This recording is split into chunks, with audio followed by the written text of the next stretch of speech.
For over a decade, conflict and displacement have ravaged South Sudan. Many refugees have fled to Uganda, straining resources and exacerbating tensions. Women and girls are disproportionately affected, facing risks of violence, poverty, and limited access to essential resources. The Strengthening Conflict and Gender-Sensitive Community Resilience Project is working to change that. We empower women and youth in refugee and host communities to build resilience to shocks and stresses. Our women could not speak English, but now I can see my women in the group speaking small little English. They can even now write. There is not to write.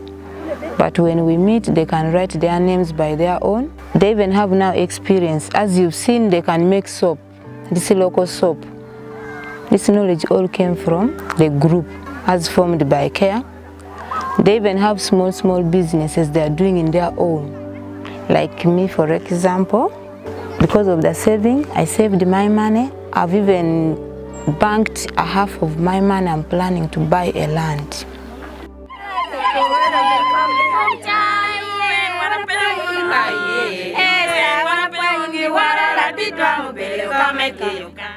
Kaya came with a project to help our group. They asked our group, we said we are for knitting. So that help now, you see, those women they are doing.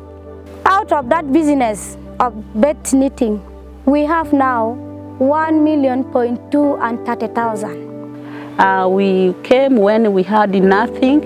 We didn't know what to do even, but when we started getting these knowledges, we are able to now also impact this knowledge to other people, and we are able to lead them also. I am already a chairperson in the community as well as in the group.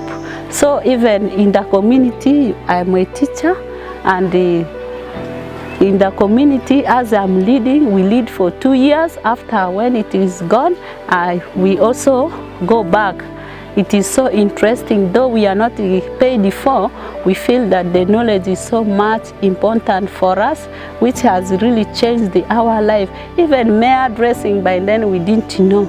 You find by then people used to fight like nothing, but this fighting all has gone now. It is being stopped just because of the training and the knowledge we have been getting from CARE. We are able to also solve in even our homes and outside the community. Most of us have come here without our husbands. We came with the children alone, and we are all women, most in the settlement. But now we are able to take care of our children. We don't think back of these men of ours behind there. We are now very comfortable with them. A number of women are able to now participate and make decisions at household level in regard to their welfare, in regard to even land rights, because the trainings were able to empower them on decision making, problem solving, even establishing income generating activities. A number of livelihood interventions have been put in place, like grinding machines, soap making, bedsheet production, agricultural farmlands have been put in place, and the household income has been able to improve through this project.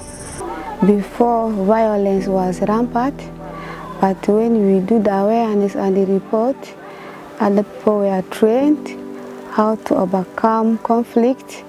They have known the effects. If you harm someone, you'll be ended in prison, so they are feared, so they change. Through this project, we're able to raise our voices to other donors to support us in water sources.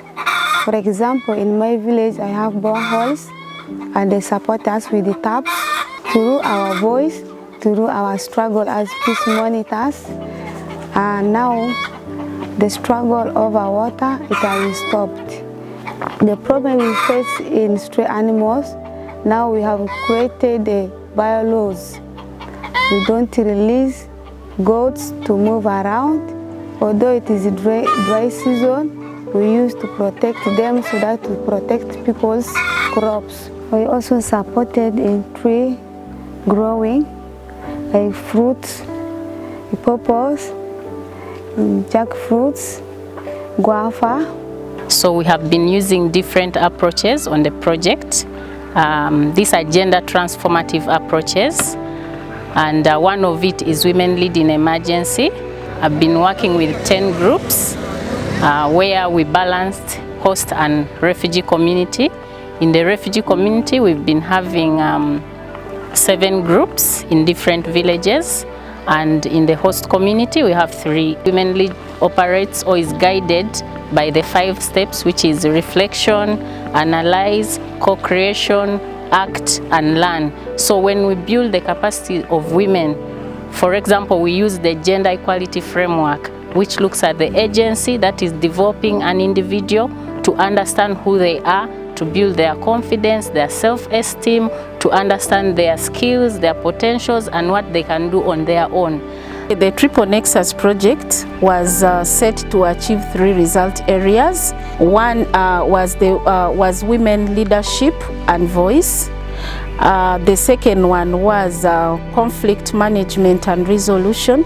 And then the third one was environment and livelihoods. To date, I want to say that we have achieved almost 90% of what was set. The outstanding one being women voice and leadership. We attribute that to women standing up and challenging the negative social norms that affects them in their various communities, especially forced marriage and early marriage for teen girls. That the women are able to talk to their community members and even their spouses about the benefits of sending a girl to school.